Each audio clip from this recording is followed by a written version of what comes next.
This is Snakes and Otters, a pointless discussion of eternal questions. Get ready. We're about to live in your head rent-free. So welcome to episode 210. I am Martin. And I'm Robert. And I am Marcus. And I'm Cajun.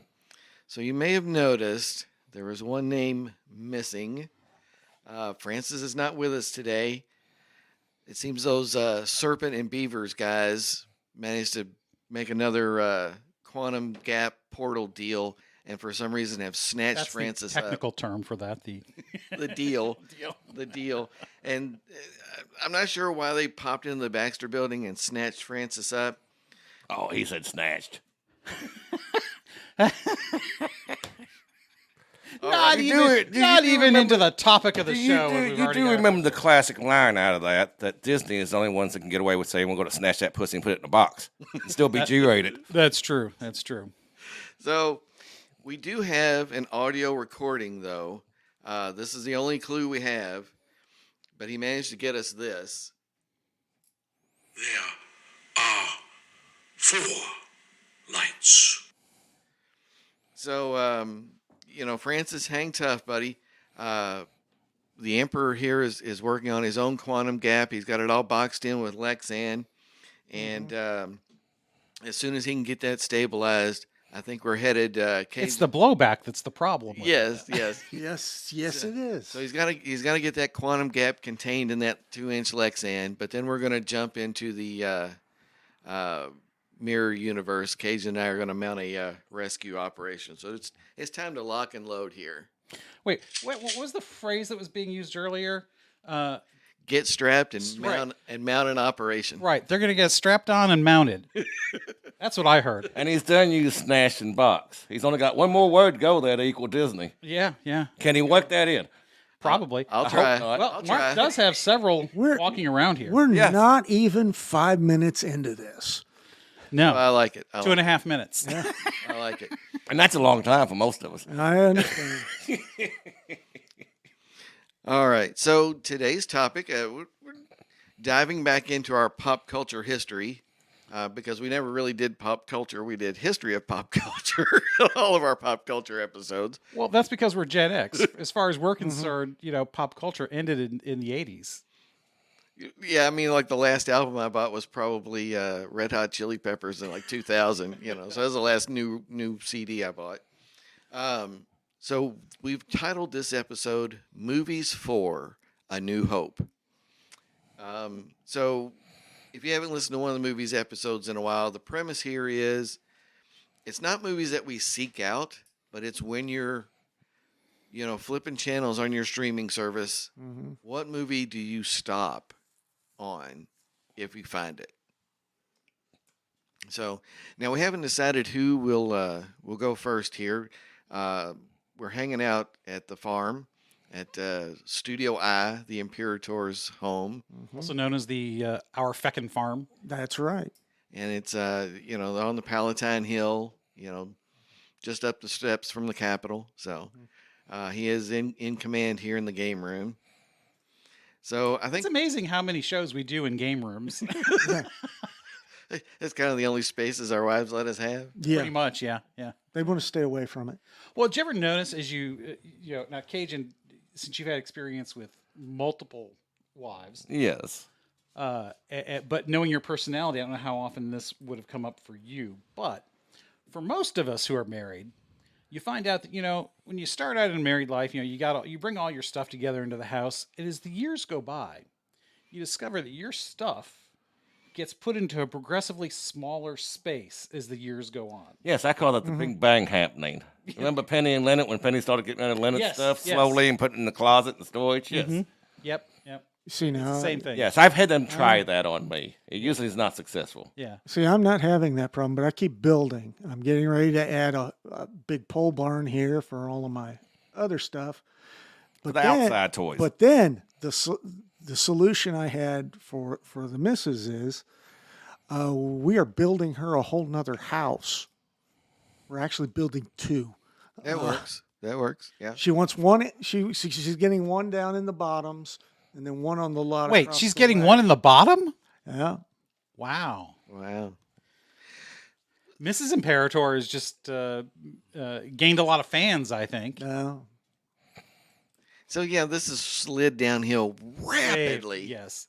Rapidly. So we really need to talk to Rabbit Hole Bourbon and get them as a sponsor because, well, I mean, that may be a rabbit hole there they don't want anything to do with. well, but, that's true. That's true. but would there anybody like to volunteer to go first go with their first. movie? I'll Oh, go good, first. Robert. Thank you. Thank you yeah, for rescuing the captain here. yes, and keeping yeah, this- I'm going first, Ed, which is quite frankly a feckin' miracle. Yes. And got to use the appropriate word The here. proper term. Yes, it's a feckin' miracle because I had to ask Martin before we started, what are we doing today? Because longtime listeners know I am not a prepare ahead kind of guy for the most part. So, but as I was thinking about this, because we've done this now several times, and it's really hard to come up with Yeah, I mean, new movies. we've done Electric Boogaloo, and we've done what did we call number 3? I don't know. Honestly, I don't remember. You've got Trello. Go back to the Oh, so your favorite movie is Boogie Nights then? We keep trying to name these after sequels to things. So right. So, looking at the list of movies that we've done, there's a lot of crossover too for all of us in Yes. the movie. So that's what makes it even worse.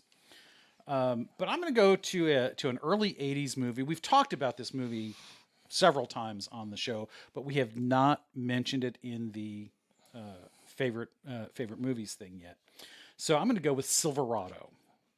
yes, very nice. Silverado, Excellent. wonderful, Excellent. fun Western from the early '80s, and it's got a bunch of guys in it that and women that you just normally don't associate with the Westerns, and yet they pull it off. It's just got such great humor. It's got Brian Dennehy. He could play any bad guy in a Western or anything. Really, because I'm hearing it just fine. So, whatever.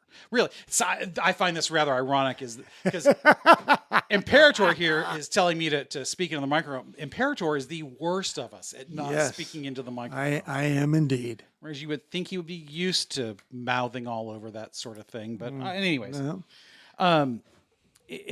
Brian Dennehy he's a great bad guy. I agree. It's the performance of the film. As Yeah. good as everybody else was, Danny Glover and everybody, Denny's the performance of the film. Kevin Kline pulled a lot of that along too. I think him and his association with Linda Hunt. I said Hunt too. Don't look at me like that. Yes. Yes, she was fantastic. She was excellent, and I always was fond of her in NCIS Los Angeles playing Yeah, Eddie. yeah. I mean, wonderful character actor. Also, the shout out Mapes in Dune from the '80s. That is not the movie I'm picking, by the way. That is not one of my all-time favorites. I have to stop and watch. Yeah, I always saw a lot of depth in Linda and her acting. I mean, Yes, she's very good. Just everybody in that. It was just a fantastic, well-written. John Cleese has a great bit Yes. in that. Yeah. Very much. Today, my jurisdiction ends here. Yep. It's just such great bits. The whole thing. I don't even know who wrote it or directed it because I don't pay attention to that the way you guys do. But it's just, I know that it's just one of those movies that it doesn't matter. Yeah. Every little bit. Kevin Costner, in one of his earliest roles, where he is just such a goof, and he's a great goof. Okay, it was directed by Lawrence Kasdan, and it was written right. by him and his brother Mark.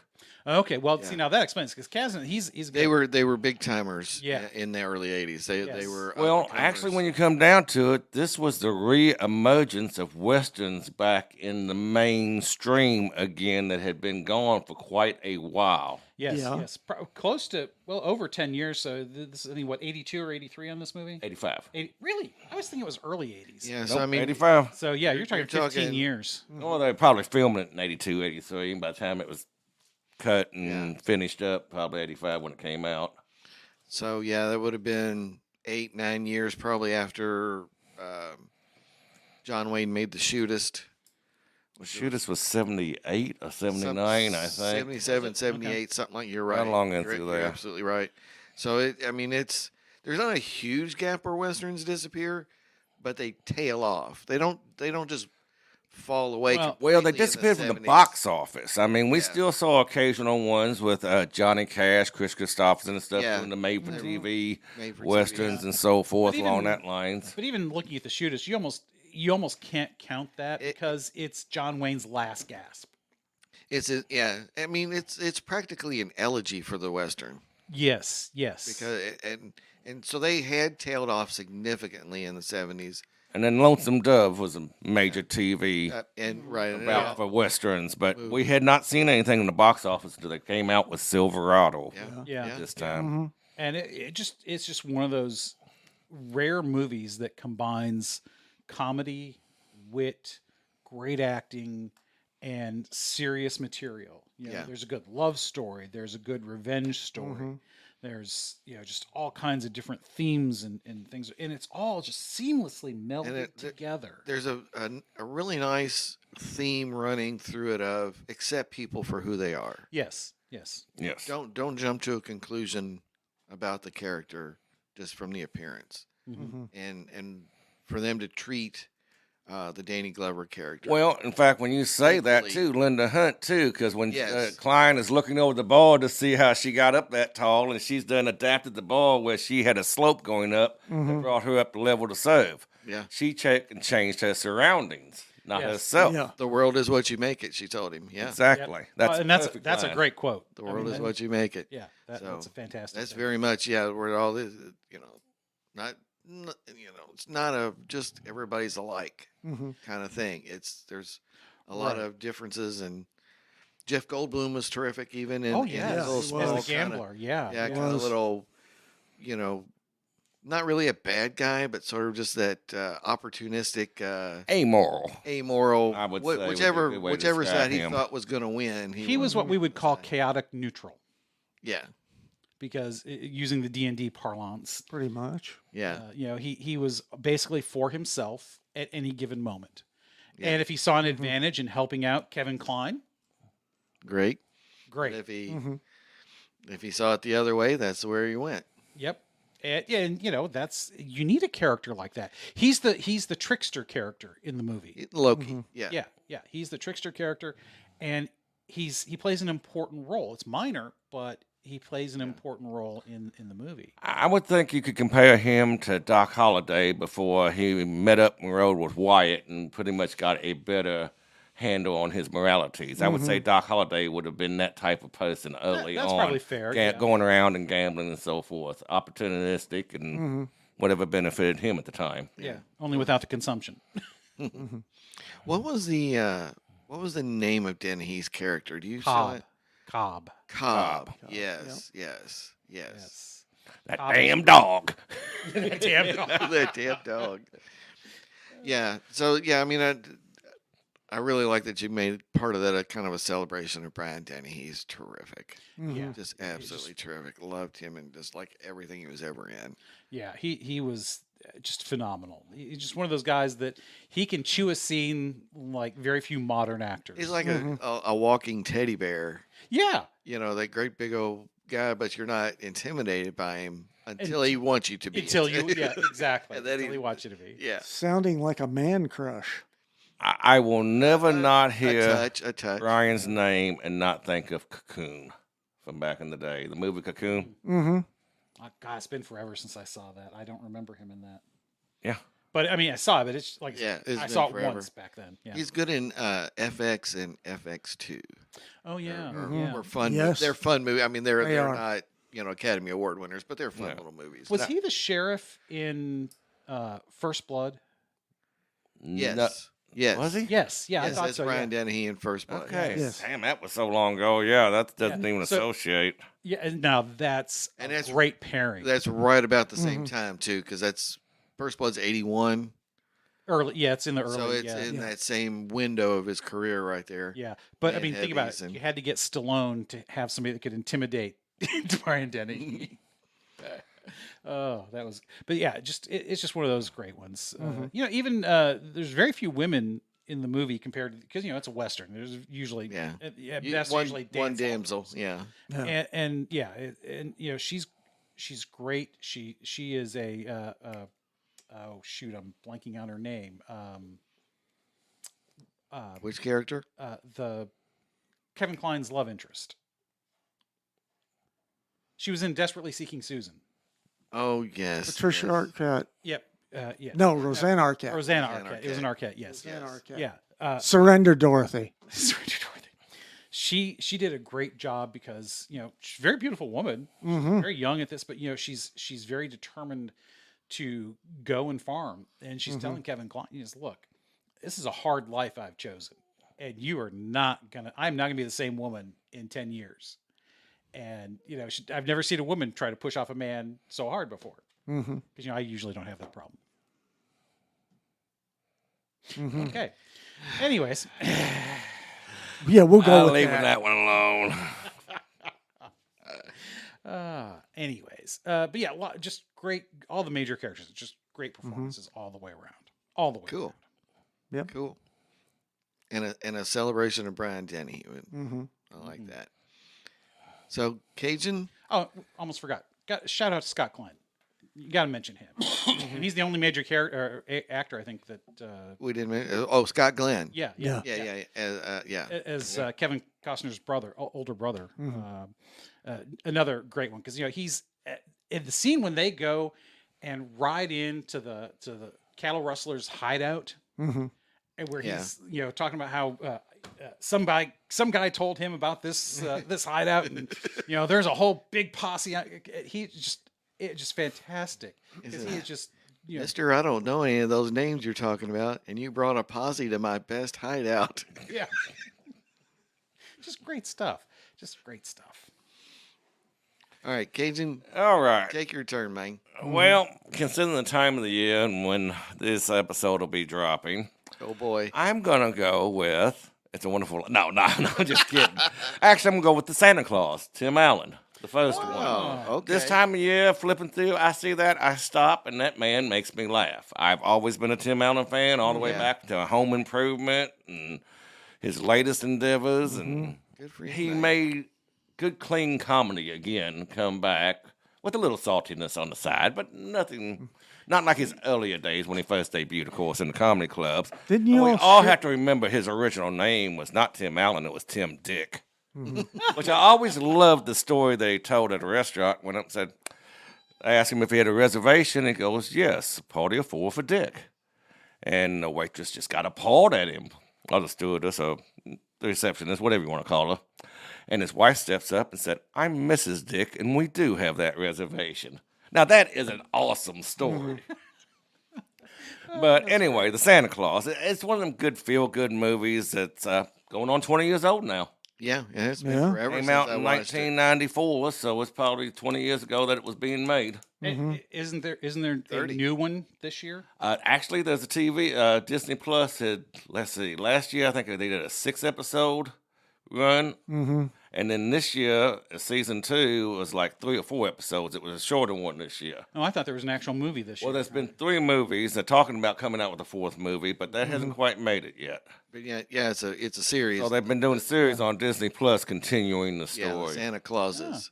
Okay, I have to look for that. And yeah, it's it great. always movie. makes me laugh. It's just good. I was flipping through last night, and it happened to come on and watch that and Santa Claus 2. Now, the third one, I don't know. That one never has quite grown on me with the Jack Frost storyline they're taking over. Right, But yeah. But yeah, you're right though. That is a great movie. There's great bits in that.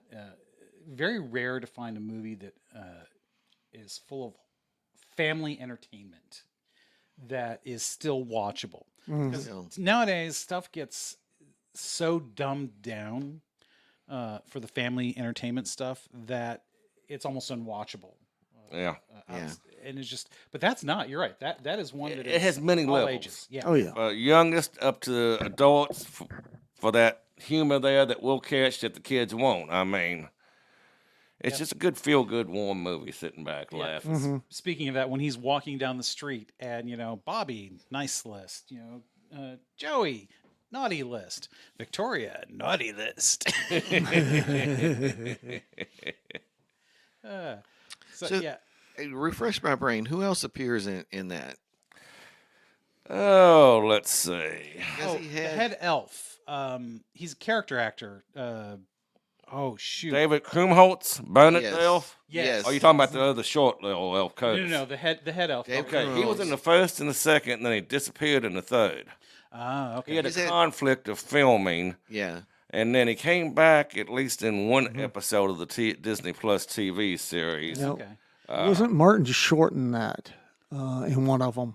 He was the Jack Frost. Wasn't He was Yeah, Jack he was Frost Jack in the Frost. third one. Okay. Yes. Yeah. Who was the wife in the second one? The Mrs. Claus. Oh. Let me see here.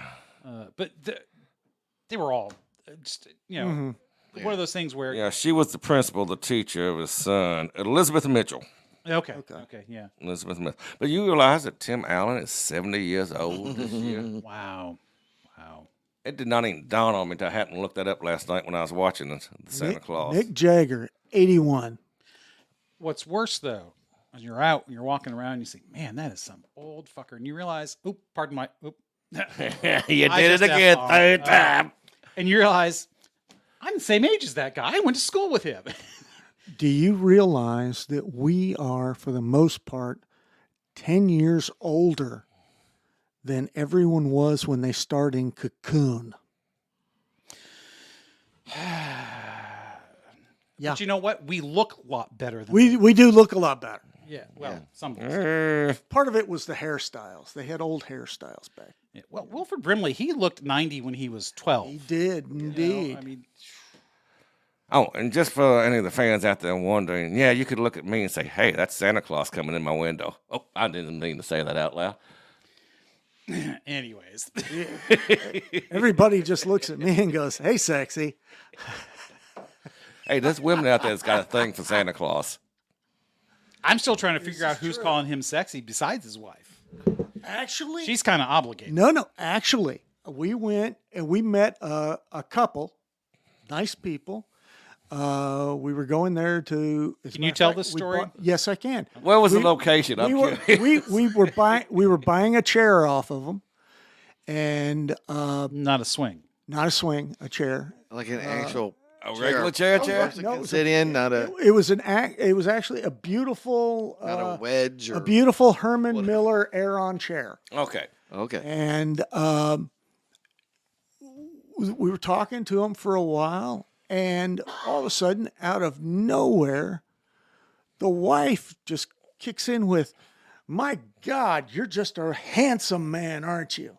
You're just gorgeous with those eyes and that hair." Trying to get you to pay more for the chair. And Yeah, I think that's what it was. no, Victoria and her went on for a while. The missus and her went on for a while. It was actually quite fun. I haven't had that happen in decades. Now that part I believe. Yes, that's I was probably there the last time, so or Robert probably was. Quite possibly. Yeah, I get so tired of hearing your eyes and your eyelashes are just so beautiful. I know. I mean, and then you got the ones that say, I'd like to put some mascara on them eyelashes. Well, he's had that happen. I've had that happen. Yes, but he was doing it by to himself. Yeah. Probably, yeah. The Emperor is a pretty good makeup artist, though. Oh, it's been a while. It's been a while. I did makeup for one of the plays that we did. It was Yes. Temptations, and Yes. the one who's playing Mephistopheles, she said, "I need you to come over and do my makeup for my dates." So There you apparently go. I can do very good makeup as well. Robert's a good makeup artist, also. Yes. Might have missed a calling. Perhaps, Yeah. perhaps. As a drag queen. No. I refuse to shave my legs. Well, you didn't shave your legs for the stage shows. Right. That's what I'm saying. I refuse to. Well, you don't have to shave. You know, would I really want to be around anybody that would Trimming is appreciated, though. Yes. Yes. A Absolutely. little manscaping never hurt any man. That's true. That's true. So this is off the Wow. rails. This is way off the rails. Way off. Imagine that we're at the Imperator's house and we have gone down every one of these roads. I think it's the environment that is. Yeah. Possibly. Because you don't know what's going on out here in the country. You know, you think it's all sedate and calm, but you never know. And somebody's shooting off rockets and Deliverance. firing off Blowing up automatic blowing up weapons and stuff. blowing and up stuff, and shooting themselves. walking around naked in the yard and stuff like Yeah. that. Buying chairs and who knows what. Anyway, So as captain, I guess it's my responsibility to let's see if we can put this, rein this in. Yeah. try to get Oh, this back go on for it. schedule. So let's go ahead and stop for a moment. Do our thank you, Robert. Bourbon break. Mhm. Well done, sir. So we're helping Robertus polish off some of his stash, so he has an excuse to go buy more. Exactly. Because he and I are starting to collect some You're unopened polishing bottles. his what? See, there we did it again. I left the Knob Creek at home. Okay, that's probably a good thing. Way this is going.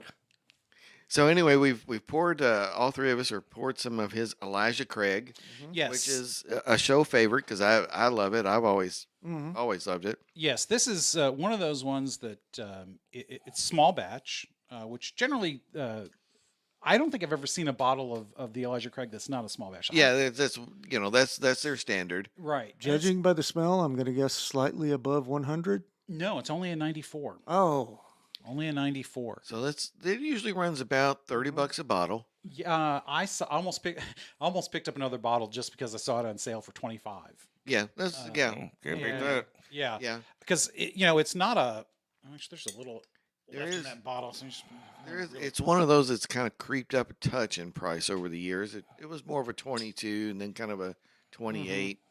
Well, and it's one of those mini bottles that I think could go for a little bit higher price if they really wanted to. But there's so many different bourbons on the shelf anymore that it's hard to pick where you want to slot your bourbon for the sales you want, because it's not one that's going to compete with a Booker's. mhm. No. No. But it's also better than a $20 bottle of or a $15 bottle of very old Barton. I mean, but it's one that I think could go a little bit higher. It's like a Basil Hayden, although Basil Hayden has gone up in price in the last 5 years Yeah. or so. Yeah. They are now closer to retailing for 40. You can generally get it in that 35 to Right about where the Yellowstone is. That's Yes. another one of our kind of favorite price points there. So we are all drinking this neat. Well, not neat because we Martin and I have added water I've stayed neat with just a little chase in the water. Yeah. Yeah. because we like to help that bloom a little bit. So Martin, what are you getting out of this without the ice today with just that little bit of water? It's a little woodsy. I really like, and fairly mellow. It's got a little bit of the what do you call those? The chemicals you're supposed to blow off the top of it there. The ethanol. The ethanol a little bit. It's still got a touch of that. Mhm. As that kind of comes back up on me, but other than that, it's I get still- that in the mouth quite a bit. Yeah. That's where Yeah. that really. But I think you're right. Nah, that one's too easy. I do get that little bit woodsy when I first drink. And you get that whiff as you're about to drink. Very much a sweet cream, almost a creamy. it's Heavy on the vanilla. Caramel, and vanilla, the caramel. Yeah. yeah, maybe it's caramel that I'm catching and not. I was thinking maybe chocolate, but caramel No, might I be think more right. caramel is. Caramel Yeah. would be more. Yeah, I mean, caramel's a very common that it flavor is. that's going to come out of these. Some it's more subtle than others. I'm not getting any kind of citrus or anything like that. out of No, this. I didn't get any. No, I did smell. actually. I made a few notes when we first started out, and I pulled up what the tasting notes are to Oh, compare. excellent. Oh, good. Uh-oh. See, that's, I'm not getting. So, what kind of citrus? Because I'm not really getting. Okay, well, it does say citrus, but what I pulled out first was the caramel, of course, is a sweet part. I put down citrus, tobacco, anise, and apricot. Now, what it ended up coming up with here when I looked it up, it said caramel and vanilla, followed by some nuttiness, citrus, cherry, which the fruit, probably I was Yeah. thinking Yeah. apricot, licorice, which would be anise, Yeah. anise Yeah. flavor to me that I pulled out, oak, cinnamon, and clove. Clove is probably where I'm Okay. attributing it to tobacco. If you've Possibly. ever been around clove cigarettes, I mean, it's a similar alternative. I didn't even think about cloves. I was picking it up as a tobacco, so not too far off on several of them. yeah, it's reminiscent of the baking spice type stuff. So Like an allspice mix. Does that mention what the percentages are on the grains? Let's see. because I'm thinking there's a fair amount of rye in this, just because I'm finishing with a little peppery taste. Not huge, but I'm getting a, Yeah, pepper, that's a that. spicy finish. That clove comes in on the back end. Is that what that that's, is? That's a real. Yeah, that's really at the Yeah, end. the cinnamon and the clove is giving you the spiciness. I don't think there's a high percentage of rye in this. I'm trying to find it here. That's the one thing that really bothers me about a lot of bourbons is, I mean, I don't need your exact mash bill, but I would like to know Give you a hint. Roughly. Little clue. roughly, yes, and an age statement. But almost nobody does an age statement anymore. Yeah. No, they backed away from that. They rather Yeah. say small batch and keep it more generic like that because they found that they don't have to age it for 10 years or 8 years and still have that same flavor. Well, with some of the scientific advancements Exactly. in storage now, they can shorten that time down, keep the same quality of flavor without having been in the warehouse as long. Well, and I forget who was it we talked to. Was it Rabbit Hole or somebody we were talking to? They were doing a variation on the Jefferson's Reserve where they That was the. Oh no, that 08, was on the Ohio River. Yeah, they're doing it on the barges Ohio, on in the certain barges, areas. Oh, in the Mississippi. Some on the Mississippi, but some yeah. on Ohio. It's Yeah. down up near where the Mississippi and Ohio meet. was They've only the got certain Ingram. areas they can run back and forth on. Yeah. right without said. running That was afoul that. of. That was that Ingram, right? I don't remember. I remember That where sounds they were. right. Oh, Because wait, I had Ingram. trouble remembering for a while there what it was in Ingram, I think. Yeah. And so there's a lot that are doing that something similar. Like I don't remember who it was, but I remember reading about some distiller that is they're not exactly shaking the barrels, but they're getting more motion with the barrel to get the bourbon to slosh around to simulate that motion on the river or Yeah. on the ocean, like Jefferson. The I wonder if you could destination, yeah. simulate that with a sound application. Well, and there are ones that do that too. with vibration instead I- of movement in itself. The Bourbon Podcast, I forget who it was. If you go to their rick houses, they are always playing some kind of music. If it happens to be your birthday, then that week you get to pick whatever music is being played in the rick house. Excellent. But there are experiments with that. I'm not surprised. Oh, mash bill for this is 78% corn, 10% rye, 12% malted barley. Okay, so it's a low rye, but It's is a low rye. rye, and yeah. no It's a wheat. low rye. Yeah, yeah. No wheat, and it's malted barley, which is giving it some of that oaky, woodsy taste to Yeah. it, Yeah. I would And then say. it's Oh, yeah. your starter, your malted Yeah. barley. It has a very nice finish, though. It's subtle. So it takes a while for you to really get that warmth in the chest to get that Kentucky hug going. But And it's not a real heavy hug either. No, It's no. low keyed, like very low key. Yes, yes. It's a mellow bourbon. It is. It is. It's a nice sipping bourbon. You could probably, especially at this price point, you could use this as a decent mixer for a quality cocktail. Do not put Coke in your bourbon, people. That's what Jack and rum are for. I just posted an article on that. Yes, I saw that. Yeah, yes. where they're saying anything with caffeine, do not use it to mix with your drinks. well, they're warning that you're going to get drunk You're gonna faster get- because yeah, you it ain't going to is. notice it. Not that it's actually bad for Yeah, you. you're going to get drunker quicker, and you're not going to notice how drunk you're getting. Well, right, because it keeps you alert. Accelerated. Because it keeps that alert And going. it tricks you into thinking you're not as drunk as you are. Yeah, it takes out the depressive qualities in the alcohol. Hence Exactly. the Red Bull bombs these days Yes. and such. Yes, exactly. But yeah, this is one that I think would pair nicely with some of the cocktails that we had at Bourbon Fest. I really want to recreate that caramel apple one we had. Yeah. That was Jeff Creed, wasn't it? Yes. Jeff the Yeah. Creed that had Agreed that with one, yes. there was rye whiskey and the apple cider and the caramel. Was it called the Rye Surprise? I think is what they called it, something like that. Don't recall exactly. But yeah, that was really good. I mean, it was like drinking a caramel apple. Yeah. Very dangerous. That's one that you could easily Yeah, just well, that's what I've been going to here. Mixing the bourbon and the apple cider since it's available. Yeah, and there was a time when I thought that would be the worst thing, but I'm coming around. But again, it depends. Yeah. I still refuse to touch a mint julep. That's just an abomination before the Lord. No, I don't mind them once a year during Really? the season time. Yeah. I just think that's nasty. It's one of There's those always something things that it's only has appeal in certain places, like the infield at Derby Time, down at Oak Alley Mansions, down in Plantations. They serve those when you go through the tour down there, and it has something to do a lot to do with the atmosphere of where you're at. Sure, I get that. I know, but mint just reminds me of toothpaste. Why would I Yeah. want to do toothpaste? Bourbon? Exactly, and that's one of the problems you have with a lot of the very medicinal bourbons is that same flavor. Mm-hmm.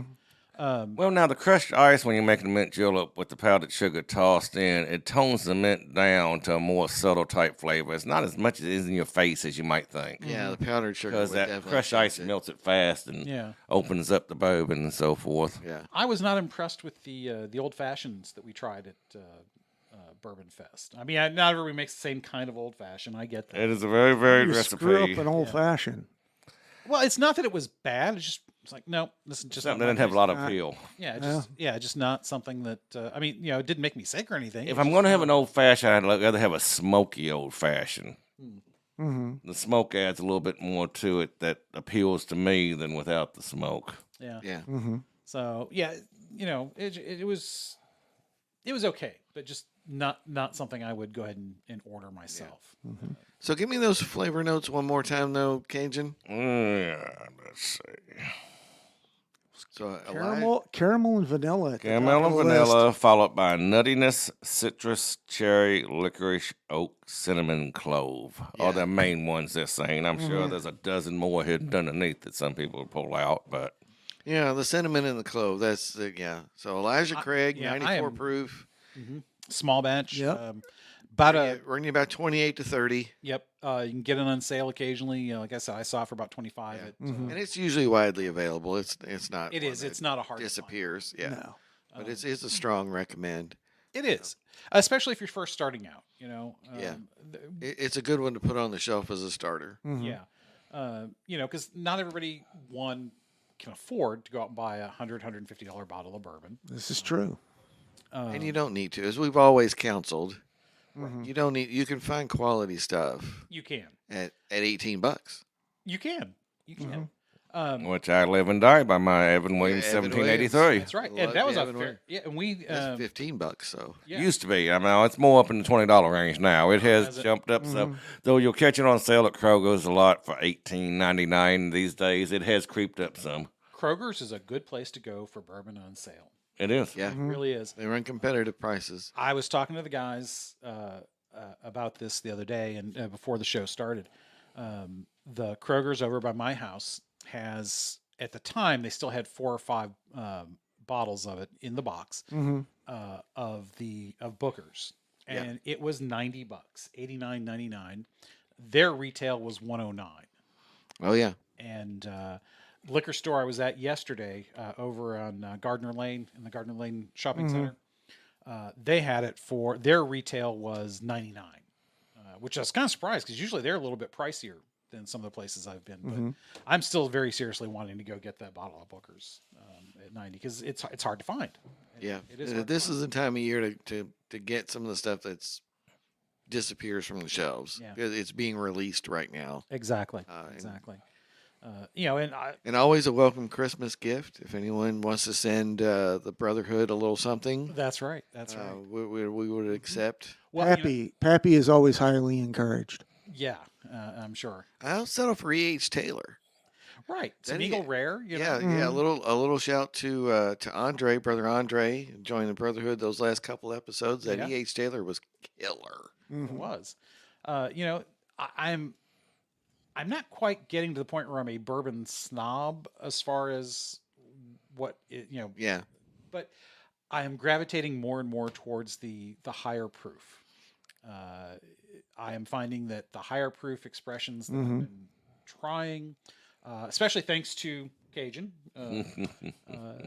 because he has a number of fine bottles of bourbon that he has allowed us to partake over the last many months. But just the flavor is so much richer out of those particular bottles. Now they're not just high proof; they're also aged longer. So, Yeah. that combination I think is just a phenomenal thing. But that pushes you up. I mean that the best price I've seen on something that is a high proof, longer aged. Generally, you're looking at a $60 bottle and up. Yeah. Easily. Yeah.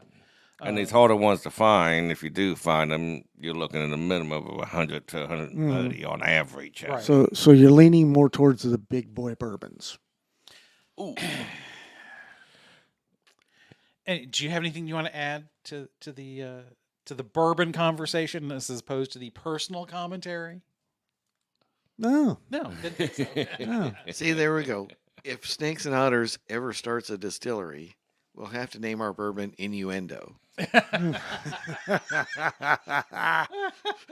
There is some marketing possibilities with There it. are. Well, Kentucky Straight Bourbon Whiskey Innuendo, 100 proof. I can see a silhouette of a very sexy Jessica Rabbit on there or something, yeah. to lead to our rabbit hole discussions. Yep. Oh yeah. Well, Yeah, no, well, we can't call her that. We'll have to call her Jessie Rabbit or something. Yeah. A little change there. I can get right on that. I'm going to say a rabbit's a long-time mascot Yes. of yes. everything we've done going back a long. Long time. Well, for me, that goes back to junior Or year. better of high yet, school. just Redhead Rabbit. Of course. There you go. Nice and simple. All right. With attitude. That kind of goes without saying. Yeah. Yes. All right. So we'll head back. We've got 2 more movies to do. That's right. 2 more movies. So let's let the Imperator take the gavel here and run with it. Okay. Well, the thing I was thinking. And if you say Debbie Does Dallas, you're excommunicado. Hey, I found that just the other day.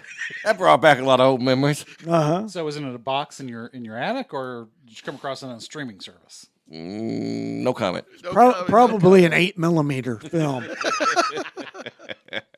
This is old hard drive I came across. Yeah.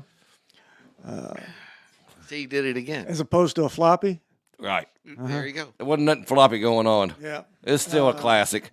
But Again, no, Innuendo bourbon. I was thinking along the lines of, when you're, the late nights, 2:00 in the mornings, and the kind of things that you come Okay. across. And the epitome of that, and one of the things that really, the whole film is based on the idea of that 2 a.m. kind of watching the TV and seeing what pops up, is Amazon Women on the Moon. 1987. A number of directors. It's a lot of shorts.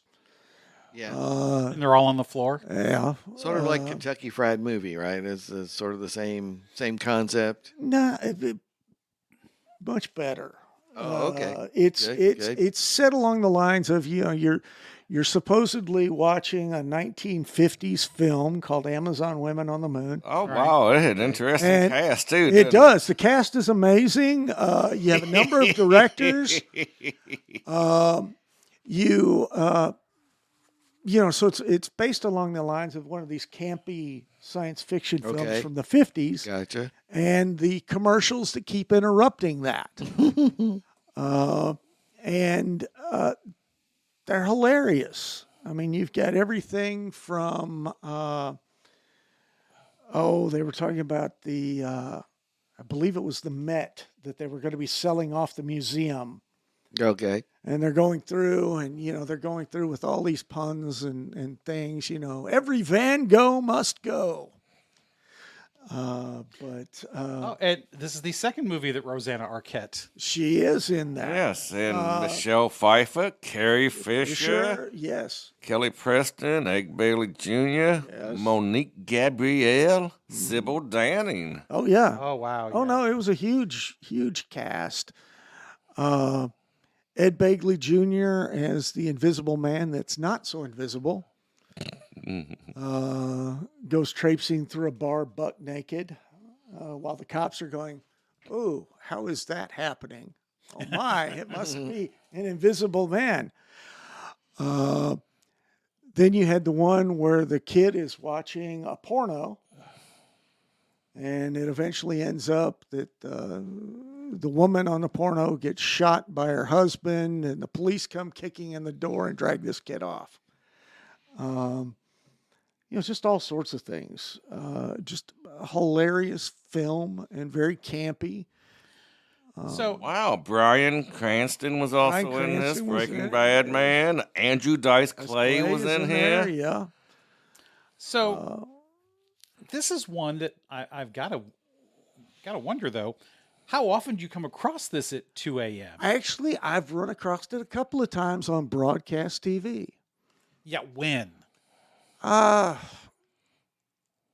Last time would have been 3 years ago when I was in a hospital bed. Are you sure, or it wasn't Uh-huh. just a delusion, No. medication induced? No. I mean, this is not Hallucination? quite like coming across Porky's and 2 a.m. because that movie's No. never going to be broadcast. No, that's never going to be broadcast. But yeah, no, the last time I ran across this was probably between 2 and 3 a.m. on broadcast TV. It wasn't even cable. But yeah, no, I've run into it a couple of times over the years. I cannot say that. There's a spoof of alumnus 1950s hygiene instructional films featuring There Carrie is. Fisher as the woman being harshly advised about her new hilarious. sexually transmitted disease. Yes.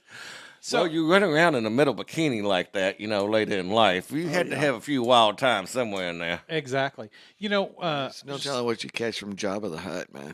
I'm telling you, That's nasty. yeah. That stuff ain't going to get cleaned up by a shot of penicillin. Is all I'm saying. No. Slug slime is just nasty to begin with. Yeah, it doesn't make a very good lubricant. How would you know? I What feel I like find I've interesting, let the Country audience- boys make do. yeah. No, please go ahead, Robert. I'm sorry. So what I find interesting is some of the movies that some of these people have been in. Oh yeah. So Monique Gabrielle, because I was just going through the list and saying, okay, well, what else they've been in, and in hers, even though she's known for Emmanuel 5, Bachelor Party, Deathstalker 2, and Silk 2, she's the queen of the sequel apparently. Oh yeah. Under actress in 2002, she did a movie called Planet of the Erotic Ape. That sounds like Big Bang might have ripped off Penny's movie from that. Yes, Yeah. I think so. I think so. Oh But my god! that's one of the funniest episodes where she's signing the pictures at the convention and he's bragging about her that Yeah. he's got it. I saw that just the other night. Speaking of same thing, Yeah, I love that. Where all the other nerds were like in awe of Leonard. Yeah, not her, him. Oh, him. But yeah, it's just even the movie poster for this is awful. Oh yeah. It's a trip. Awful. I mean, it's yeah, I think they did. Big Bang ripped that off of that. It is camp. oh yes. That's one of the great things about things that we grew up with. Yeah, those 2 a.m. campy movies. Camp is a lost art. Yeah. Camp stuff, unless it's very mild, you just can't do anymore because it tends to go into areas that are no longer acceptable. I saw a movie at the theater not that long ago. As a matter of fact, I've got the a campaign button in my car for this one. Cocaine Bear. Yes. Yeah. Oh, yes. Amazingly campy movie. The horror in it is just absolute over the top camp. That's along the lines of what was the Talking Dogs movie recently? Oh, I can't think of it. Oh my gosh, that movie! I'm shocked it got made and put into theaters for public consumption because it is the raunchiest movie I have seen in years. But it's all dogs, so they get away with it. But it's one of those things that it's if it were people, you could never have made doing the instead of dogs doing this, you could never have done it. Oh yeah. But because it's dogs and they're all cute, they can do that. But that kind of stuff you just can't do. Cocaine Bear you could do because it wasn't, again, it's animals. It is. and it's not the sexually explicit stuff like the no, Dogs no. movie. No. But I mean, that was Elizabeth Berkley. Was it Elizabeth Berkley or Elizabeth? Who was it? I've yet to watch it. It's in my queue online. But I've It was not her seen first. It was her directing debut, and she hit it out of the park. She really did. Oh, I know who you're talking about, but yes, I cannot remember the last name. She was in a number of films. But yeah, that was her directing debut, and they were talking about how it was either going to make or break her. And it definitely made. Elizabeth Banks. Banks, that's it. Ah, Elizabeth yes, Banks. yes, Berkeley is Showgirls. Yes. yes. Banks is like actual films. Yes. Right. She's the goofy announcer in all the those singing movies, Pitch Perfect. Pitch or, Perfect. Yes. Yes. Yeah. Mm-hmm. Which she's funny in those too. She's a great comedic actress. She is. really is. Yeah. And she did a serious part in Hunger Games too, right? Probably. I've she not like- seen those.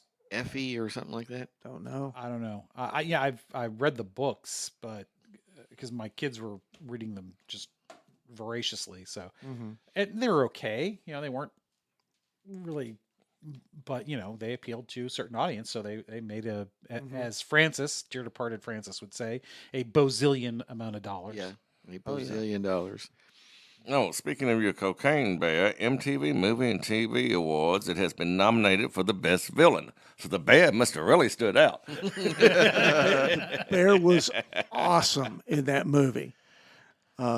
If you haven't seen it, I highly Carrie- recommend it. Kerry Russell starred in that. Mm-hmm. I did not know that. Oh, Ray Liotta was in this. It was Ray Liotta's last movie before he died. His last film. Well, wait, what last completed one? Because wasn't he somewhere in the Caribbean filming when he died? No, don't think I so. thought he was, but I thought it was the last completed movie. Yes. Yeah. Yes. Well, it's- I think you may be. Yeah, you correct, may be sir. correct. Yeah. But anyways, yeah, that's one that the animal rights people, they got all this is, you shouldn't make fun of this.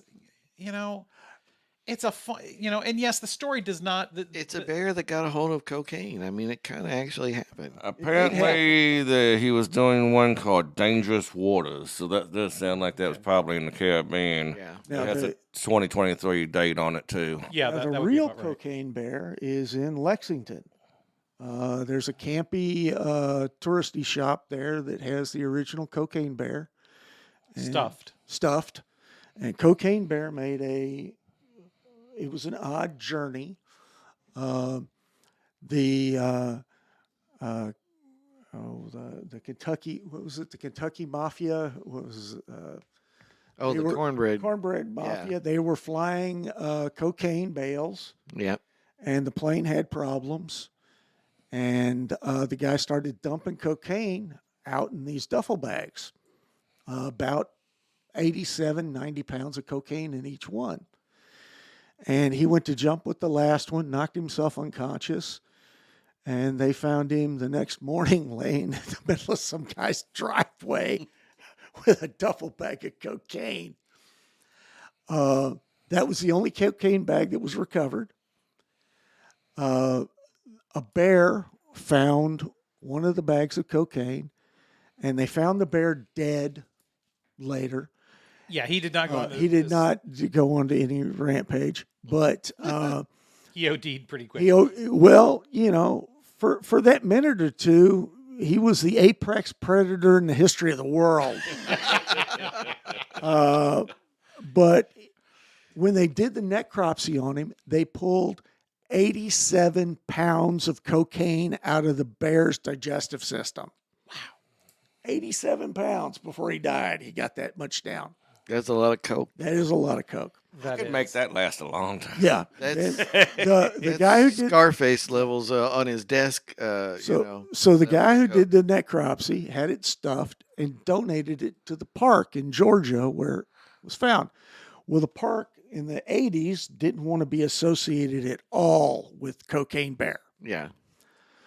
So they sold it off to a pawn shop. No, it gets better. I believe it was Waylon Jennings. Yeah, Waylon Jennings was on tour, happened to come into that pawn shop, saw Cocaine Bear, bought him, Oh. took him out to Because Vegas. of course. Yeah, exactly. Took him out to Vegas, where Cocaine Bear should be. And Cocaine Bear then ended up as the star attraction in a casino, one of these low-end casinos. Well, Not the Bellagio. not the Bellagio. Yeah. So when that owner died, the bear ended up with his wife. So she had it. The bear had a wife? The bear ended up with this guy's casino owner's wife, and she had it put it in her garage. Well, these two guys decided to start a tourist shop back in the 90s and remembered the story of this back in the 80s and decided they had to hunt down Cocaine Bear, that Cocaine Bear was going to be the centerpiece of this tchotchke shop. Oh, and let's get the names here down for the Mr. Cocaine Bear. Pablo Escobar was one. That's one. And another one was Cokie the Bear. I like that one. I kind of like Pablo Escobar. That's pretty good. I have one of their snow globes and T-shirts and everything, and Cocaine Bear for I wonder how many of those were sold and broken open by stupid people. Yeah. They have them online, $18.95 for the snow globe. It's a nice heavy snow globe. Dude, we hit the jackpot. They're selling snow for $18.95. Do you know what the street value of this mountain is worth? So And yes, we went. So they Better Off track Dead. these guys tracked down the bear I thought you were going to do Better Off Dead when you started out talking about an 80s movie there. and brought it back. Already done it. Yeah, brought it back to Lexington, Kentucky, and I believe the shop is called Kentucky for Kentucky. It's all Kentucky-based, just T-shirts, that kind of crap, bumper stickers, Okay. and a whole bunch of cocaine stuff, Cocaine Bear stuff. See, it just seems wrong, because it seems like we should be known more for either moonshine or weed if you're talking about Yes. illicit stuff. Yes.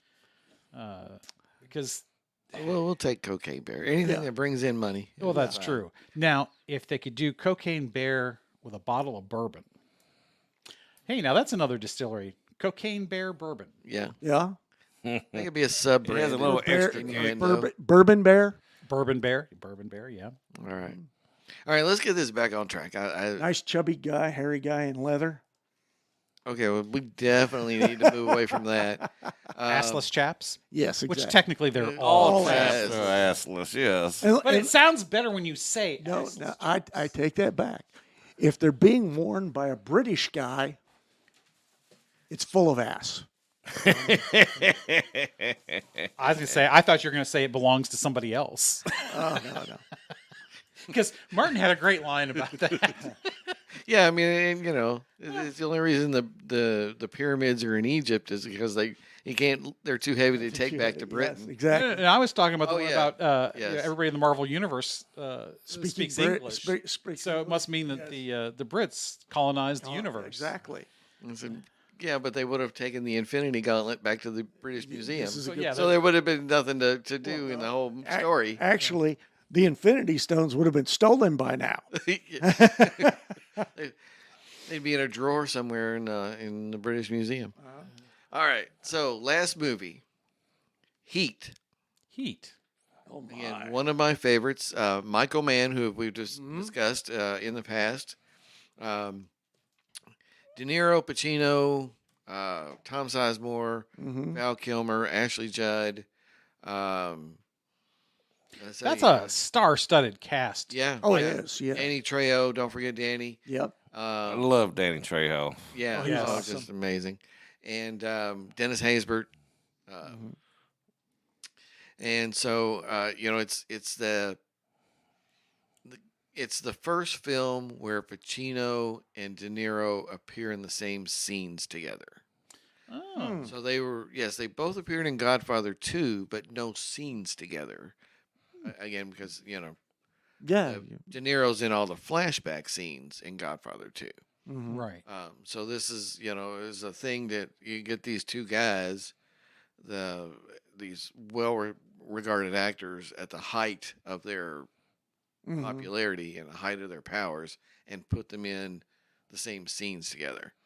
Um, so I just love Heat. I love the story. I love the dialogue.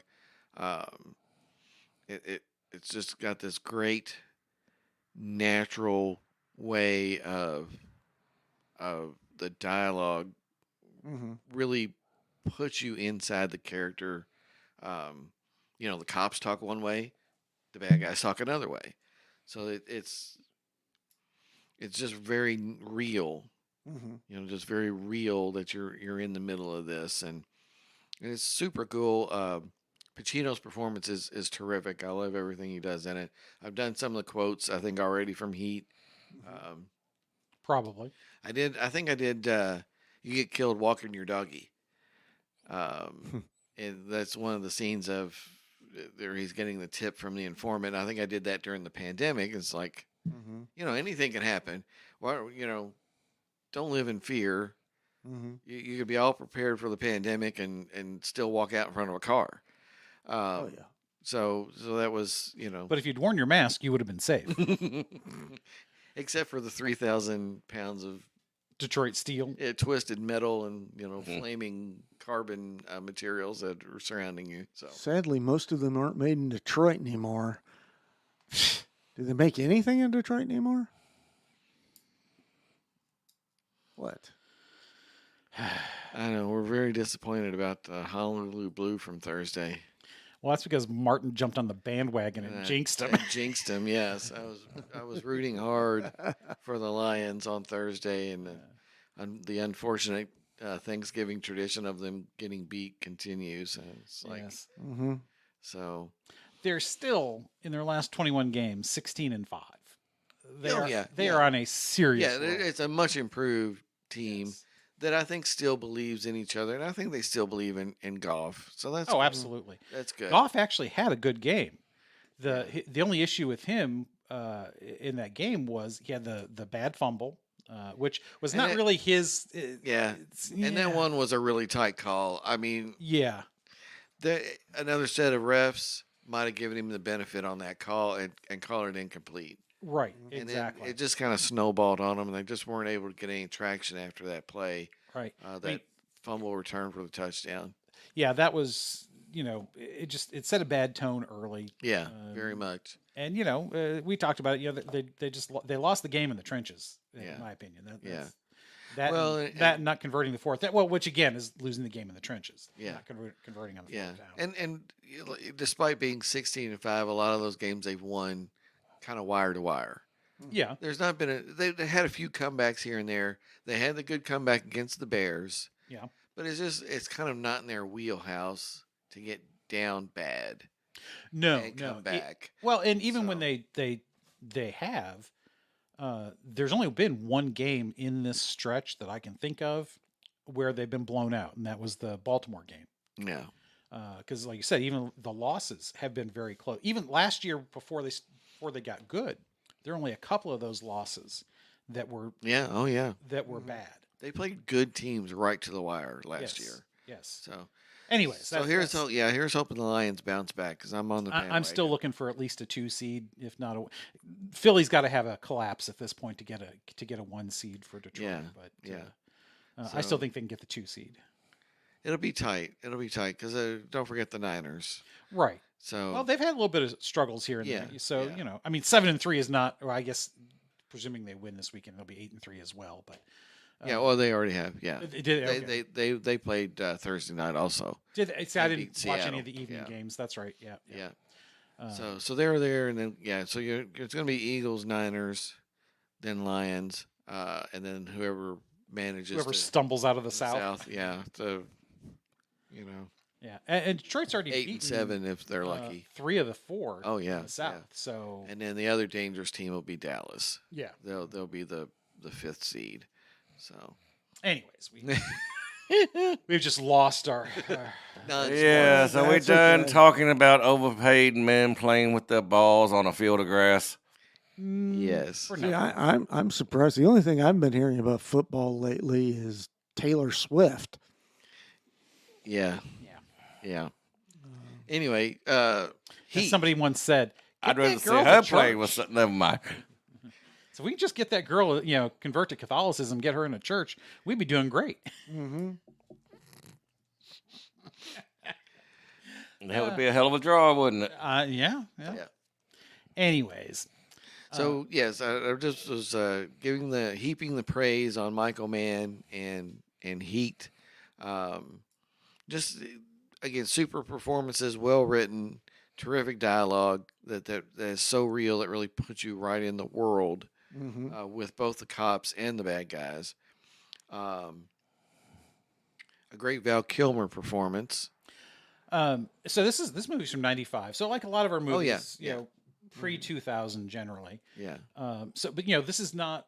This is probably even though I don't know. I call the Pacino and De Niro. This is the height of their popularity because this is really yeah. I mean, this is 20 years past Godfather. right. But I mean, it's at a point where they are elder statesmen of the craft. Yeah, I mean they are generally regarded during this period as being still Oscar level guys Right. that Yeah. command big time money. I think De Niro's referred to this as one of his last great roles Yeah. in his career that really stood out. Yeah, The thing that I love about the movies that we have chosen, both now and all time, they have common elements. Yeah. Part of it, it's the great cast. Many of the movies that we have chosen have had just an incredible number of high end performers. This one as well, and there's always been that. There's been an element of just Good writing, good Good story writing, to him, good- whether it's good campy, stories. funny, Yeah. it's the writing. excitement. but it's always a combination because you can have the best script, but if you don't cast it right, it's going nowhere. It's totally flat. And so that's the things that we are drawn to. As we've talked about craft a million times on this show, but it really drives our picks. It really does. Yeah. We were talking about Silverado. There's about the performances. We've talked about all the other movies we've talked about. They've either been just a fun romp to where you don't even notice that stuff because it's just entertaining. But what makes it entertaining is the combination of the cast and the script. You even look at Better Off Dead, one of the early ones that I chose.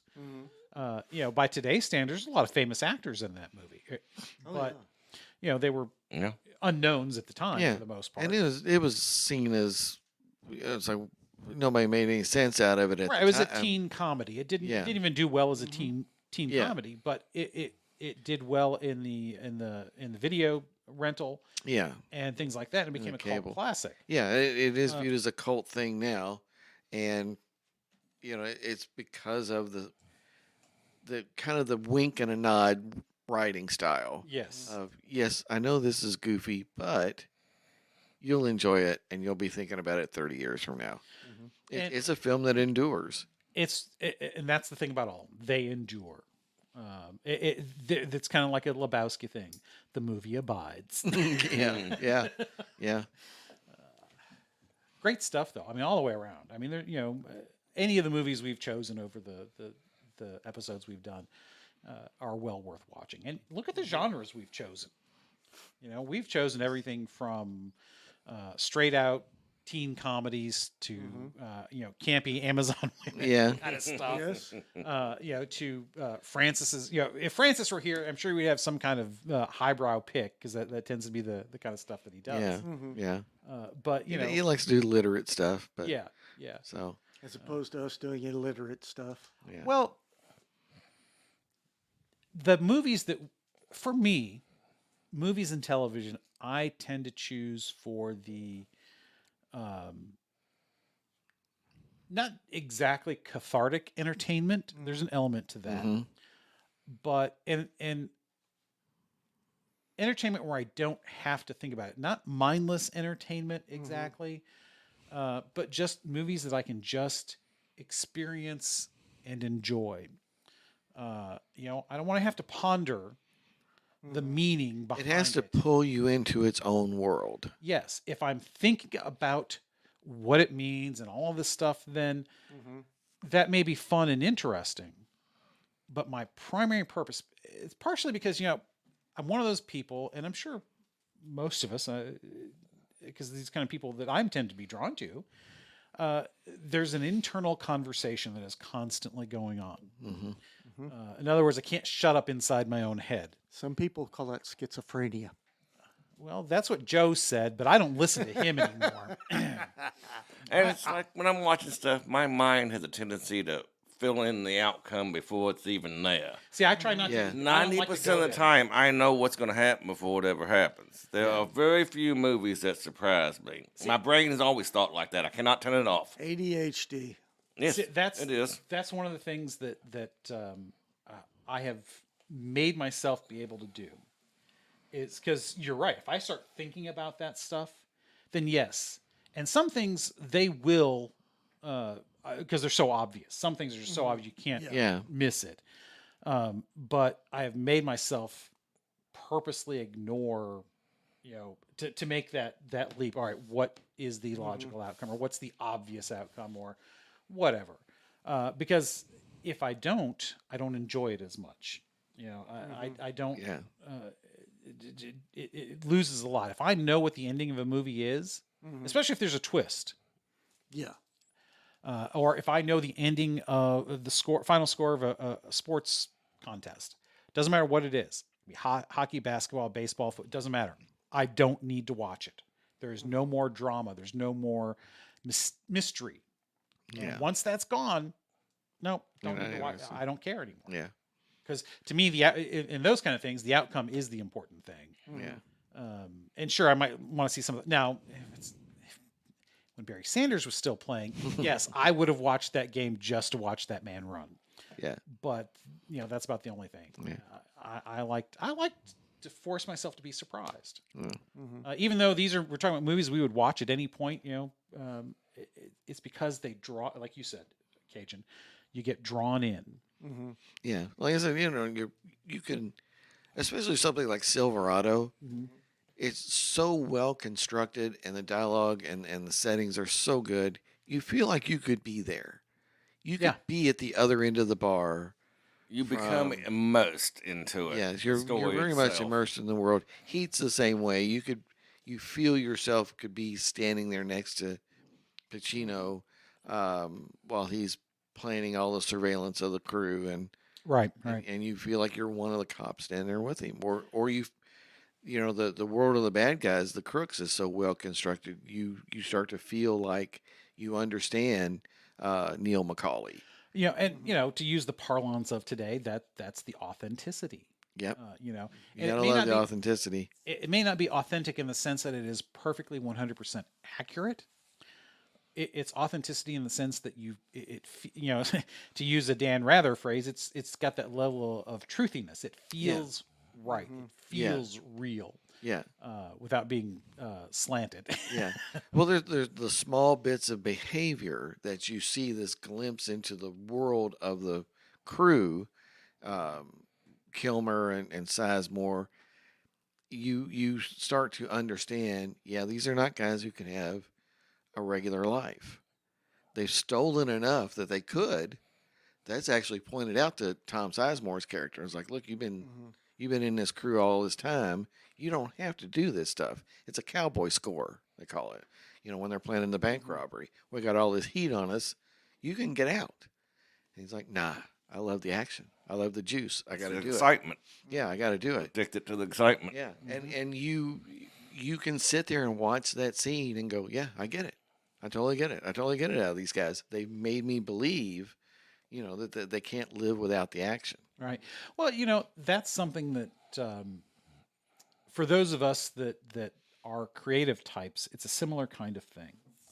When you you think about the great writers that we love, not all of them have been commercially successful, until later in life or until after their death. Yeah. Think about Van Gogh. The man sold one painting, and that's because his brother got somebody to do it. Yeah. And yet today he's the most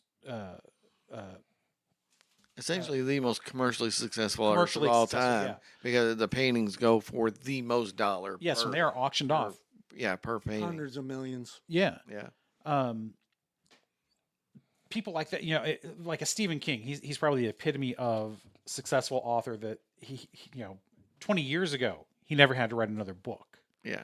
and he could maintain an incredibly, not that he does maintain a wealthy, you know, life of the rich and famous lifestyle, but you do that stuff because you have to. You have to. You have to get it out. Right. And that's the same kind of thing that Sizemore's character was talking about. Yeah.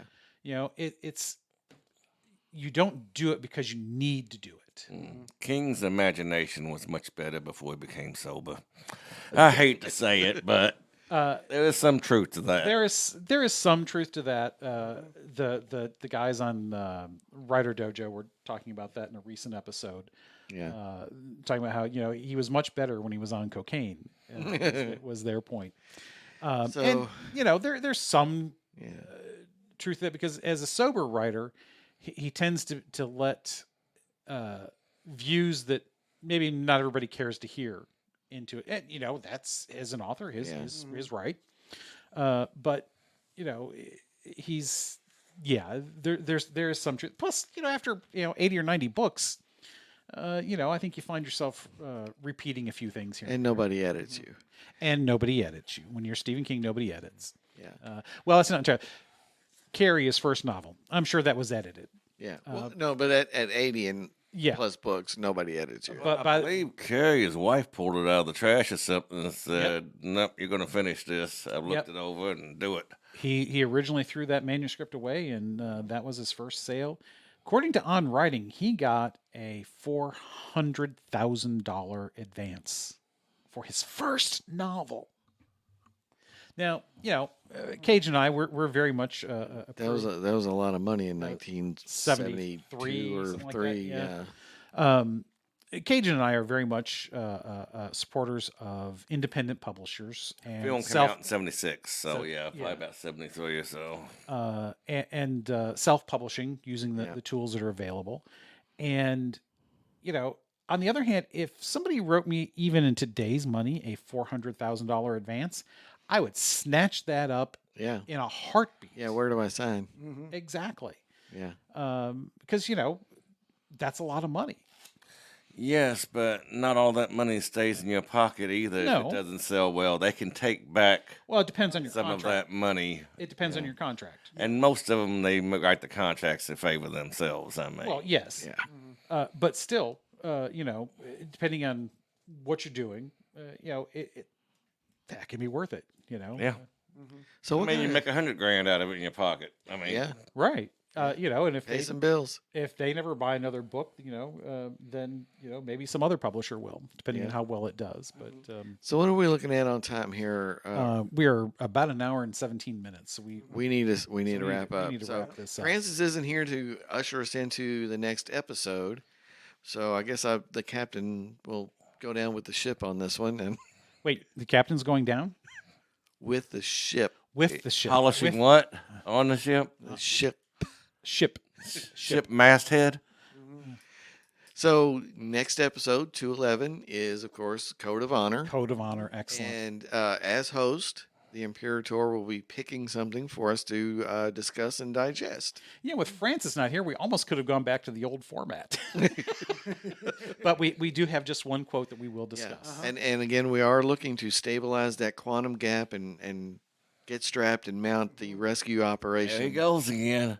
Yeah, well, you know, I've Oh always heard Martin my. likes a good strapped on. He likes to get strapped. Let's just put it that way. Oh, yeah. Okay. Well, I could have said you like to get mounted, so I didn't go there. Let's move on. Let's move on. All right. So be with us next time, listeners. Perhaps we'll control ourselves with the innuendo. Doubt it. But it's That's unlikely. funny. But That's it's funny. unlikely. It's unlikely. See you next We hope you time. enjoyed another pointless discussion of eternal questions. Remember, new episodes drop every second and fourth Friday at 6 a.m. Eastern, just in time for your morning commute. And every fifth Friday, we drop a special Hoopajube episode. Spread the word we are on all the major platforms, and leave us a review. That helps others find us. We're also on Instagram, Twitter, and YouTube, as well as our website, snakesandotters.com. Join us next time. Same snake time, same otter channel.